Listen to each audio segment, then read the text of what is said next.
Howdy guys, Cal Kellogg here. Have a lot of people ask me if I get cold out in my kayak. And you know, not really. It's January 4th, so it's kind of the middle of winter right now. It was all frozen at my house when I left Forest Hill. But here at Lake Comanche, I don't know, the air temperature is probably around 40 degrees. Got a lot of fog. And I'm perfectly comfortable, but the key is dressing for the weather, okay? I've got on Grundon's base layer. I've got on the shirt. I've got on the pants. I've got on some stocking foot waist waders. I was wearing Crocs over the top of those, but when I get in the kayak, I take the Crocs off and just pedal barefoot.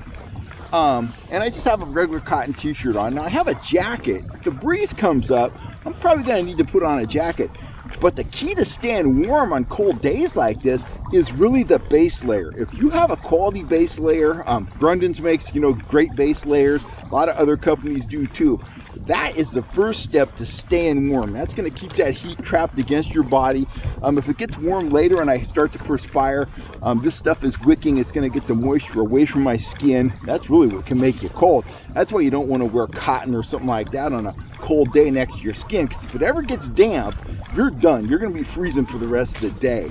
So that's kind of my keys. I have a pair of gloves underneath my seat, and that's really all I need. I could be up in the Sierras in, you know, 20-degree temperatures, basically wearing the same thing. I'd probably have the jacket on, probably have the gloves on, particularly if I got my hands wet, you know, landed a fish, got my fingers wet.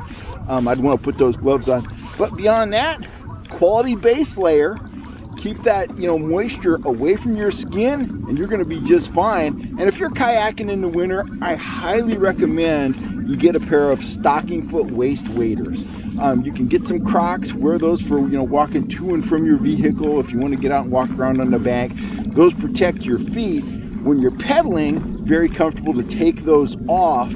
And with the waist waders, as opposed to the chest waders, you're going to be able to go to the bathroom, you know, access that part of your body really easily. If you wear the traditional chest waders, you're going to have to do a lot of undress and taking things off. And I never like to take my life jacket off in the kayak. So if I had traditional chest waders on here, I'd have this over the top. To go to the bathroom, I'd have to take the life jacket off. Now I'm standing up in the kayak with the life jacket off, fiddling around with the waders. That doesn't work for me. So that's why I get the waist waders. I'm wearing Frog Togs right now. Typically go through a set of these every 2 years. They're fairly durable. They're not great. You know, oh, fish on right here. They're not great, but you know, definitely works. And you know what? You can't catch fish on the couch on a cold day, so you gotta figure it out. Let me land this fish here. See what we got. First hookup of the day. That is on a ooh, that feels like a horse. That is on a trigger spoon. That was down about 8 feet deep. That's a bright orange trigger spoon. That fish is heavy. Get the net in position here. Oh, I think I lost him. I think he came off. Yep, he came off. Well,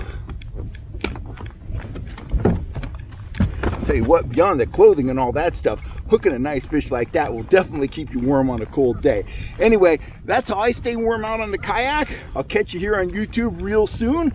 I gotta reel this lure in, see if it's still working properly, and get it back in the water, because I think they're starting to bite.